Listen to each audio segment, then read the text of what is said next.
तो my name is Mohammad Shahzad और मैं कराची आई के डेटा इंजीनियरिंग कोर्स पर एनरोल था और मैं करंटली IBM में कंप्यूटर साइंसेस पढ़ रहा हूँ और करंटली मेरा 6th सेमेस्टर ओवर हुआ है।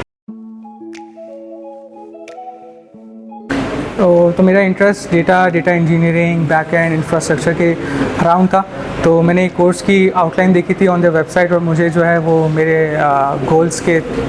पास अलाइन कर रहा था और मुझे चाहिए था कि जो इंडस्ट्री से टीचर्स हैं वो इन चीज़ को बताएं ताकि जो है ना एक प्रॉपर हेड स्टार्ट मिल सके। तो एक्सपीरियंस बहुत अच्छा रहा और टीचर्स ने जो है टाइमली हेल्प किया। एक तो लेक्चर्स वगैरह बहुत अच्छे होते थे, अगर कोई इश्यूज़ वगैरह आता थे तो आप व्हाट्सएप वगैरह पे उनसे पूछ सकते थे, तो टीचर्स वगैरह अवेलेबल होते थे।